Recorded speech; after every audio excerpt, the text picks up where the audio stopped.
Oi, gente, tudo bem? Como vão vocês? Espero que bem. Sou a Andréia Vismec Costa Piazar, psicóloga escolar educacional, né? Eu estou atuando na Secretaria Municipal de Educação de Piraquara. A gente vem desenvolvendo formações continuadas e o tema de hoje é o pós-pandemia e a psicologia.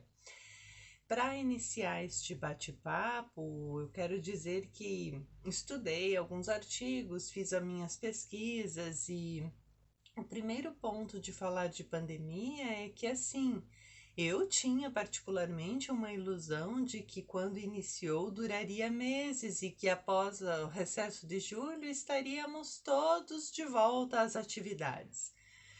Porém, não foi isso que ocorreu, né? Estamos caminhando aí, já fechamos, né, 8 meses.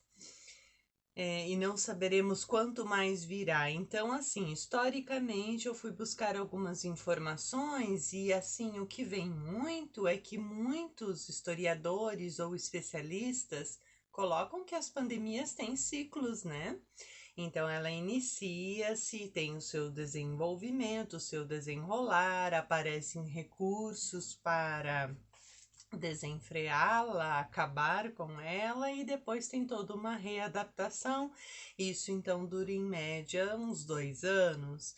Então a gente não pode falar mais de pouco tempo. A gente tem que entender que tem um desenrolar para as coisas e que não tem uma previsão certa, exata, né? Tem estudos, debates, hipóteses, né? Mas as opiniões divergem, né? Divergem. Então tem alguns que colocam mais meses pela frente, tem outros que colocam mais um ano pela frente. Enfim, até que a gente venha com recursos e que vamos nos readaptando, tem ainda um caminhar. Tem algumas tendências que eu já faço uma leitura crítica e vou avaliando nesta pandemia e para o pós-pandemia, né? Já está havendo e vai haver muitas mudanças, né? As principais na educação, na cultura, na psicologia, na medicina, na tecnologia, nas atividades econômicas, comerciais. Então, várias áreas, né? São abarcadas. A primeira reflexão, como eu sou psicóloga, é falar de que crenças, aspectos morais, valores foram ressignificados e ainda serão. Né? A gente vem debatendo, discutindo e refletindo sobre questão de solidariedade, sobre união, sobre cooperação principalmente. Quantas ações maravilhosas tivemos durante a pandemia e estamos tendo de um ser solidário ao outro, de nos unirmos e cooperar para algum desfecho. E isso é uma das coisas que eu acho que é mais importante que acontece no humano neste momento e que temos que levar como aprendizagem para esse pós-pandemia, né? Outro aspecto para analisarmos é a questão de consumismo, né? Que foi um tema que, por causa do isolamento social, a gente reviu, né? Reviu bastante. Então, um exemplo, eu pessoalmente, né? Quando ia presencial antes da pandemia, todos os dias para o meu trabalho, como eu gastava com coisas que eram supérfluas, que não tinha necessidade, bobeirinhas, e que durante uma pandemia que eu tive que me isolar, fazer teletrabalho, eu evitei e diminuí muito o consumo de muitas coisas. Ai, confesso para vocês que de livro eu não consigo, sabe? Eu acabo fazendo minhas comprinhas ainda de livros, é um vício positivo, né, de fazer minhas leituras e comprar meus livrinhos online. Mas, nossa, como eu diminuí, né, vários itens da minha vida. Como eu economizei, inclusive financeiramente. Foi então um aspecto muito a se considerar, de se refletir na humanidade a questão do consumo e que de fato temos que levar para esse pós-pandemia esta reflexão. O aspecto da reconfiguração dos novos espaços, né? Por causa que temos que seguir protocolos, muitas atividades estão devagarinho voltando para o presencial ou de uma forma híbrida, estão retomando eu mesma, né? No meu consultório, atendo presencial, então novos protocolos a gente tem que pensar. Então, as atividades comerciais estão tomando novas caras, seguindo novos formatos, vendo novos protocolos e, com certeza, nesse pós-pandemia, muitas tendências permanecerão, né? No comércio, nas atividades comerciais.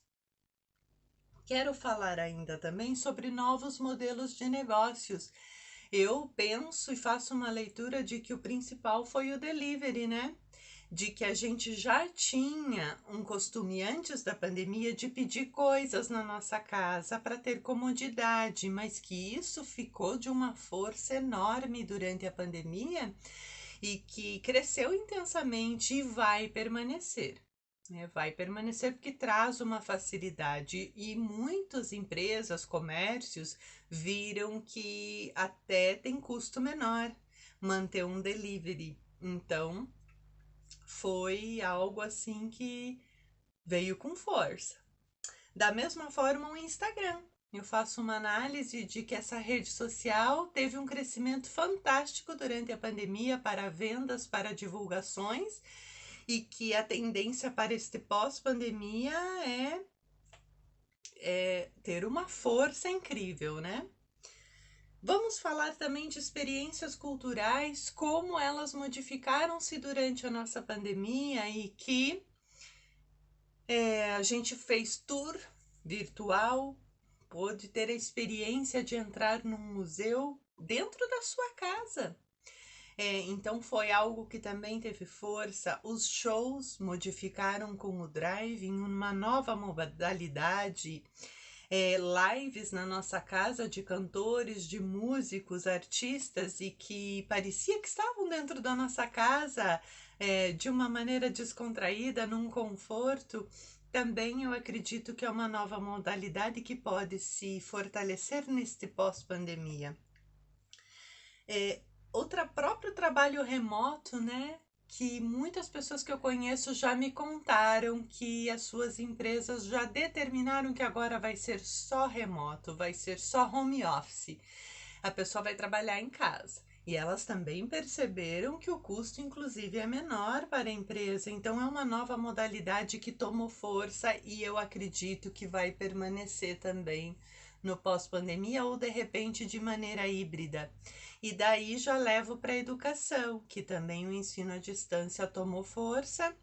Não é minha concepção, né? Eu prefiro tudo no presencial, no cara a cara, convivência real, com experiências mediadoras, com o professor ali.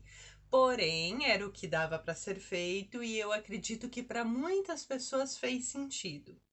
Eu, por exemplo, fiz 2 congressos grandes durante a pandemia que eu paguei, que tinha gente de fora com outras línguas, tinha tradutor, toda uma estrutura e que eu fiz da minha casa, eu tive um aproveitamento fantástico, então para mim foi bem legal. E até assim, porque tem dias que eu tenho a escuta psicológica lá na secretaria presencial, tem dias que eu estou em teletrabalho, eu tenho consultório à noite, no sábado, minha vida é corrida. Então, que legal eu poder fazer online. Então, para mim, me ajudou, serviu e é algo que levarei para o pós-pandemia, que eu acho que vai ser bom para mim eu poder fazer um congresso, eu poder fazer um seminário, eu poder estudar à distância com pessoas de fora, especialistas nas áreas e fazer isso da minha casa, no conforto da minha casa, tomando um cafezinho. Então, é também algo que eu vejo que vai se fortalecer nesse pós-pandemia, né? É, o morar perto do trabalho. Também tive muitos relatos de pessoas que se mudaram e foram morar perto justamente para não ter que pegar transporte lotado, não passar mais risco ainda. Então, facilidade de poder ir a pé, de poder ir de bike, de pensar em outras formas, né? Então, isso também é um aspecto que eu percebi que talvez se permaneça no pós-pandemia, porque realmente é muito mais gostoso a gente trabalhar perto do trabalho. Desculpa, morar perto do trabalho. A busca por novos conhecimentos, né? Como isso aconteceu durante a pandemia. A gente fez um movimento enquanto humanidade incrível e forte de estudar, de aprender, de avançar, cada um na sua área, em outras áreas também, como a gente fez movimentos criativos. E isso historicamente mostra, ao analisar pandemias, que quando ela está tendo um desfecho, há um pico em tecnologias, em medicina, e ouso dizer que neste momento, na área de saúde mental, na área psicológica, psiquiátrica, como a gente tem debatido esses aspectos, como eu sou da área, né? Como a gente está falando do emocional também. Então, eu vejo que essas três áreas vão ter um pico enorme, um avanço enorme, movimento de vida. Isso é muito importante. Na minha concepção relacional sistêmica, toda vez que um grande sistema está disfuncional, em desequilíbrio, é porque tem algo a aprender. Enquanto humanidade, estávamos fazendo muitos sintomas, vem uma pandemia para trazer aprendizagem, possibilidade de novos comportamentos a serem revistos pela humanidade. Eu penso que um deles foram as relações abusivas, né? Faço essa leitura crítica que cada um deve analisar. O tanto que é abusivo ao próximo, a marido, a filhos, ou à esposa, ou aos colegas, ou ao chefe, ou o chefe aos seus funcionários.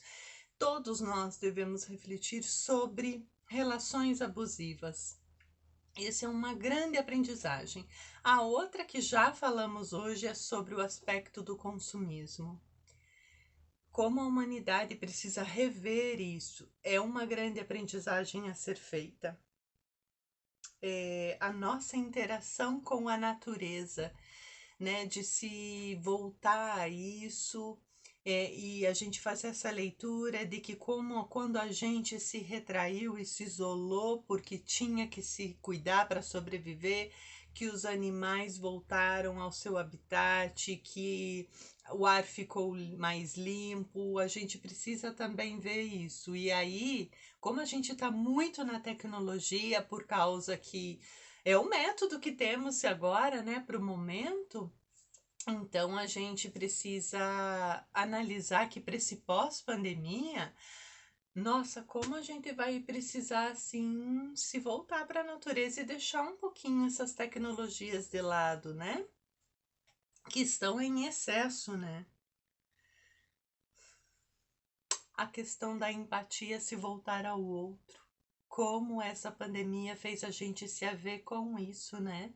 E nesse pós-pandemia, olha que legal, a gente consolidar essa aprendizagem e ter novos comportamentos mais empatas ao outro, olhar o que ele está sentindo, a historinha que ele tem, né? Muito legal a gente poder rever esse aspecto. As relações intrafamiliares, porque a gente teve que ficar confinado tudo junto. E que grande aprendizagem para a humanidade. Veio dar um tapinha de luva na nossa cara, né? Que a gente precisa analisar esse aspecto também e fazer muitas aprendizagens de convivência, de tolerância um ao outro. Aprender a esperar é o que mais a gente está se havendo, porque a gente, enquanto humano, é muito imediatista, é muito ansioso para os desfechos, para as coisas. E o que mais a gente está tendo que fazer durante a pandemia, na minha leitura crítica, é esperar. É esperar. Não temos controle de nada. É aprender a lidar com o mistério das coisas. Vejam assim, quero falar que fui num congresso antes da pandemia, de maneira presencial. Eu fui com o Semai Alex Figueiredo, era em São José dos Pinhais e era sobre saúde mental. E eu me lembro que a palestrante falava, era uma psicóloga, e ela falou que o segredo da saúde mental era leveza. Eu trouxe isso para o resto da minha vida. É ser leve. Nossa, como essa é uma das maiores aprendizagens que tenho treinado diariamente a fazer. Ser mais leve. Gente, isso ajuda a pele, ajuda a respiração, ajuda no desempenho das nossas atividades. Ai, calma. É ser leve. Esse é o segredo. Então, essa foi uma das grandes reflexões que eu venho fazendo, que a gente tem que caminhar para o pós-pandemia e levar, que é baixar essa ansiedade e não ser imediatista, que tudo tem um tempo a se desenrolar. E como a gente está tendo que se ver com isso, porque a gente não tem certeza de nada, só estamos lidando com incertezas, né? Bem, para agora, então, né, a gente vai finalizar esta conversa e depois, num outro momento, a gente dá continuidade. Então, um grande abraço, fica aí algumas reflexões sobre o pós-pandemia para pensarmos. Tchau!